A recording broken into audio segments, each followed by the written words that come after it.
Estamos de vuelta en Con Criterio TV y ya lo sabe usted, televidente con criterio. En estos días no traemos invitados a nuestro estudio, los contactamos por medio de Skype, por medio de Zoom, por medio de alguna de esas tecnologías que nos permiten, conversar con ellos frente a las cámaras para usted. Se trata nuestro siguiente invitado del doctor Roger Gil. Él es infectólogo egresado de la Universidad Autónoma de México y él trabaja para el Seguro Social de Guatemala, para el Instituto Guatemalteco de Seguridad Social. Le damos la bienvenida. Gracias, doctor Gil, por acompañarnos en esta noche. Sabemos que ustedes están cargados de trabajo. Gracias, Juan Luis. En realidad es un gusto poder platicar acá con ustedes y aclarar algunas dudas acerca de esta pandemia, ¿verdad?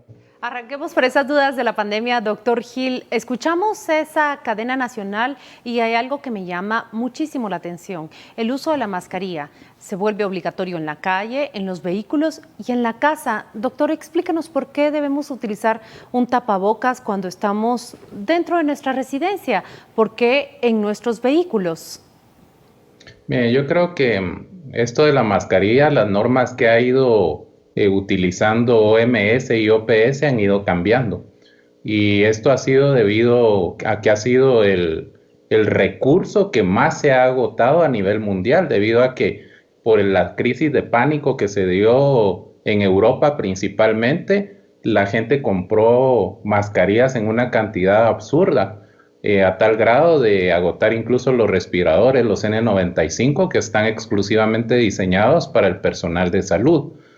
En cuanto al otro tipo de mascarillas, las mascarillas de papel, y ahora que hemos visto muy frecuente, precisamente porque se acapararon mucho las mascarillas de tela, pues en realidad tienen su objetivo.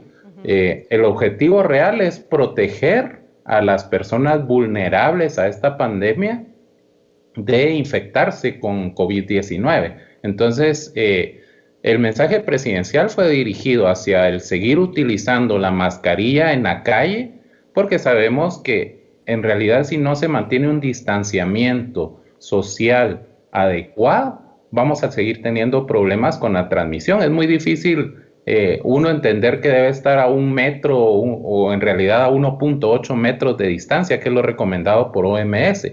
Cuando ya vemos grupos de personas en los mercados, principalmente, o en sitios donde van a abastecerse de alimentos, uno ve realmente que no se cumple ese distanciamiento. Entonces creo que ahí la medida de la mascarilla está bastante bien. En el auto es muy probable que deba tomarse en cuenta cuántas personas hay, porque si no da lugar mucho a confusión. Si uno lleva aire acondicionado en el carro va cerrado, no está exponiendo a otras personas, viaja solo, pues en realidad las mascarillas no tendrían ninguna utilidad. Y en la casa creo que sí es importante aclarar que depende del núcleo familiar. Recordemos que con estas medidas hay personas que van a salir a trabajar, no solo nosotros como personal de salud, y si en nuestra casa hay personas mayores de 60 años o personas con enfermedades que condicionan mayor agresividad de este virus, las podemos exponer a ellas. El hecho es que muchas de estas personas mayores tienen que estar a cargo de una persona joven que puede ser asintomática hasta en el 20% de los casos y que puede transmitirles la enfermedad. Entonces, creo que por ahí va dirigido el mensaje al uso de la mascarilla en casa. Muy diferente es si una persona vive sola, ¿verdad? No le encuentro ningún objetivo a tener la mascarilla puesta, pero yo creo que por ahí va el mensaje. Doctor, usted nos hablaba de los lugares en donde se da gran concentración de personas. Usted y yo estamos ambos de acuerdo en que se necesita mantener el distanciamiento social, en que las restricciones son importantes. Guatemala tiene que hacer un esfuerzo por procurar que no crezca, que no alcancemos un pico demasiado pronto para que nuestro sistema de salud no termine saturado. Ojalá nunca llegara a saturarse, aunque sabemos que eso es bien improbable de que ocurra. Entonces, en general, estando de acuerdo con estas restricciones, ¿cuáles son los puntos que a usted más le preocupan? ¿En dónde cree usted que corremos más riesgo los guatemaltecos? Bueno, primero en que los servicios de salud ya de por sí están saturados. Es decir, tanto a nivel del instituto como a nivel del Ministerio de Salud, ya los hospitales cuentan con poco espacio disponible para atender a personas que están con otro tipo de enfermedades.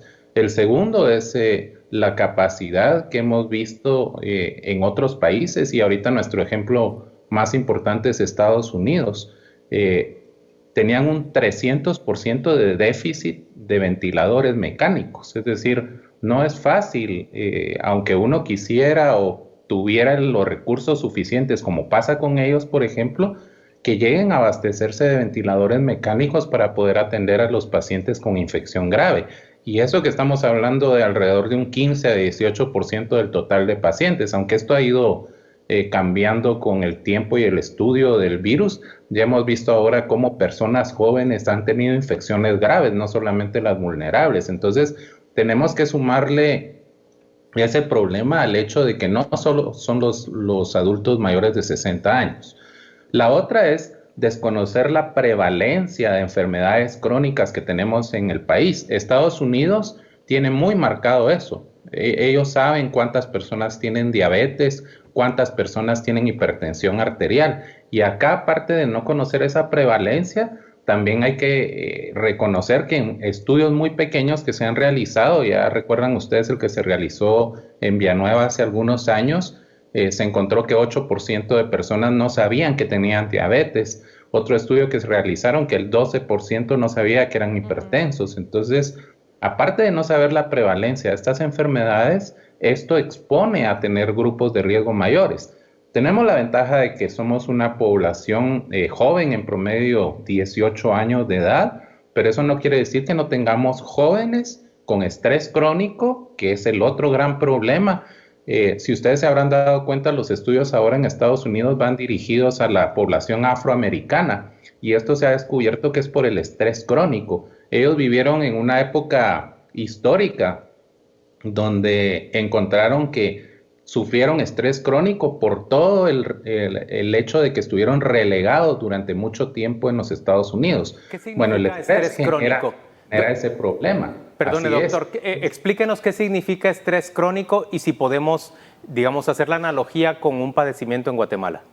Bueno, aquí en nuestro medio hablaríamos de las personas que están sujetas a políticas donde encontramos que ejercen mucha presión sobre ellos, es decir, grupos vulnerables. Hablemos, por ejemplo, que han sido sometidos a guerra, a esclavitud, a problemas de conflictos armados como ocurrió en nuestro país, y donde todavía vemos secuelas de esto en los problemas de resarcimiento, por ejemplo.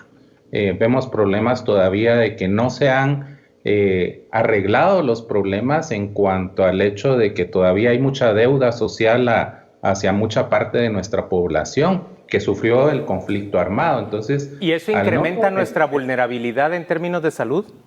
Claro, claro, porque están sometidos a un estrés constante. Entonces, veámoslo ahorita. ¿Qué ha pasado en estos casos donde se ha detectado casos de COVID? Y que yo creo que está muy bien orientado el hecho de proteger la seguridad de las personas. Los linchamientos o el intento de agresión hacia otras personas son derivados de ese estrés crónico. Y eso va a generar más conflicto y va a disminuir el sistema inmunológico de las personas.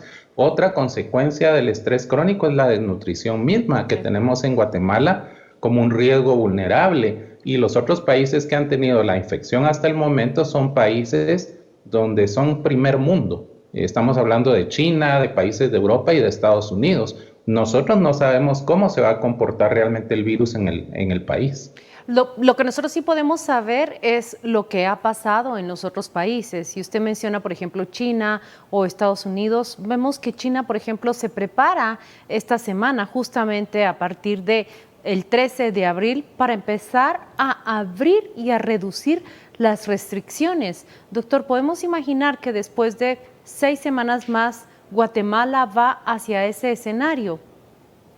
Bien, a mí en realidad me preocupa, ahora que hemos estado revisando los estudios, sobre todo en Corea y Singapur, que ellos siguen todavía teniendo casos. China durante la última semana no ha tenido un solo caso activo de infección, se mantuvo con la misma constante y es el único país que ha estado así. Sin embargo, ya en Corea y Singapur, que creo que han sido los dos países que han manejado muy bien la epidemia, hubo masificación de pruebas, tasas de pruebas hasta de 6,000 por cada millón de habitantes, que es una tasa alta, pero el problema que empezaron a ver ahorita es que hay recaídas por el virus.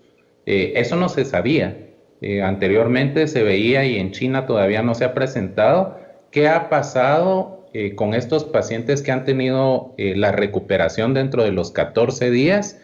Y se describía que alrededor de un 2 a 3% podían tener una recaída, pero que era mínima. Pues ellos ya lo están empezando a ver. Entonces creo que hablar de 6 semanas únicamente de confinamiento es muy difícil, porque Latinoamérica, con excepción de Ecuador, Brasil y Chile, que son los países ahorita que han tenido más problemas con mortalidad, sobre todo Ecuador, que es un sistema muy parecido de salud al nuestro, no establecieron las medidas de contención en su momento. Guatemala va adelante en ese paso, pero si nos descuidamos en la siguiente fase, estamos terminando la fase 2 y no hemos entrado todavía a fase de mitigación, creo que 6 semanas es un periodo todavía corto. Podemos estimar que el pico de la epidemia podría darse con el comportamiento que tiene ahorita, que ha ido muy lento por esas medidas de contención, a finales de mayo o principios de junio. Doctor, ¿y usted se siente tranquilo respecto a esas medidas de mitigación que serán necesarias en su momento? Ya nos dijo que el sistema está muy saturado, ya nos dijo también que padecemos buena parte de la población de un estrés crónico, pero ¿qué piensa usted? ¿Vamos a necesitar más personal médico, más camas, muchos más ventiladores de los que habla el presidente el día de hoy? Definitivamente, Juan Luis, las cifras del ministerio creo que ellos lo tienen bien calculadas. El problema es que cuando hablamos de una epidemia en un país donde tenemos el desconocimiento de todos esos factores de riesgo que ya mencioné, uno se puede quedar corto con los números. Creo que las medidas de contención ahorita han sido las adecuadas. Si no, tuviéramos quizá una explosión de casos como está Ecuador. Por el tipo de población que tenemos, pero creo que la gente tiene que tener la confianza del hecho de que ahorita vamos bien, a pesar de ser un país de tercer mundo, pero no podemos confiarnos. Creo que debemos ir viendo hacia proyecciones donde mejor nos quedemos con medidas más estrictas y no quedarnos cortos y exponer a la población a tener un problema de salud grave, porque cada día se van conociendo aspectos del virus que no se sabían anteriormente. Estamos hablando de una enfermedad emergente, es decir, un virus nuevo que se ha comportado de forma diferente a los otros coronavirus. Creo que sí deben irse evaluando estas medidas tal como los ha hecho el presidente hasta el momento, semana por semana o incluso día tras día ir dando la información, porque eso va también a causar seguridad en la población de que las medidas que se están tomando son las oportunas. Doctor, menciona usted sobre las medidas oportunas, nos habla sobre el tiempo y yo quisiera preguntarle, el Seguro Social, una de esas medidas recientemente adoptadas por el gobierno es trasladar y permitir que el Seguro Social haga pruebas de COVID-19.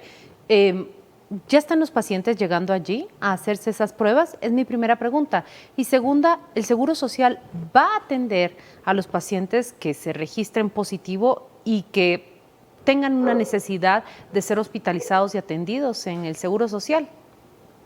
De hecho, así se ha estado haciendo. Ya el hospital, hay 6 hospitales Centinela, 2 en la capital, que son zona 9 y zona 6, y por estrategia el hospital de Quetzaltenango y Puerto Barrios en un extremo y Mazatenango y Escuintla en el otro. Se centralizó este equipo porque también ahí hay que tomar otra cosa en cuenta. No hay disponibilidad de suficientes equipos de laboratorio a nivel mundial. Están totalmente agotados y de hecho ahorita Estados Unidos ya dispuso que no se van a enviar equipos a otro país por la emergencia que ellos tienen. Entonces, el equipo se concentró en el ICSS de la zona 9. Ahí se han estado realizando hasta 200 pruebas diarias. Se han atendido pacientes que incluso uno de ellos que está ahí, que ya pues las autoridades se encargarán de dar la información, está siendo atendido sin ser afiliado al instituto, porque estamos en en una situación de contingencia donde uno debe velar precisamente por la salud del paciente, no importando si es afiliado o no. Y por el lado contrario, también lo mismo tiene que ser en el ministerio, pero sí se están atendiendo ahí de una vez. Doctor, ¿ustedes en el Seguro Social tienen previsión de incrementar el personal médico y de enfermeras que pueda ser requerido en un mayor volumen a la hora de mitigar los efectos del coronavirus? Así es, ya a través de la sugerencia médica y recursos humanos se sacaron plazas para personal médico y paramédico porque sabemos que con el personal que tenemos actualmente nos vamos a quedar cortos, es decir, estamos previendo una situación difícil.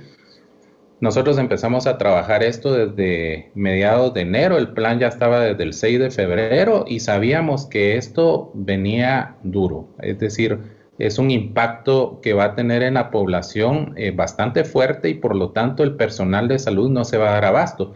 Es imposible que una persona trabaje 68 o 70 horas como sucedió en Italia. Ellos se confiaron tanto que cuando sintieron su sistema de salud estaba tan abarrotado que tenían que hacer turnos de 2 días seguidos y esto es imposible para el personal. Entonces, eso debe contemplarse y por eso se hizo este evento para poder contratar más personal. Lo mismo tengo entendido que hizo el ministerio, ¿verdad? Doctor, déjeme preguntarle si en ese plan estratégico que requiere la contratación de más recurso humano especializado en la medicina y en la salud, ¿han generado diálogos con las universidades que tienen facultades de salud y de medicina para acelerar graduaciones o bien acelerar capacitación en esta enfermedad específica?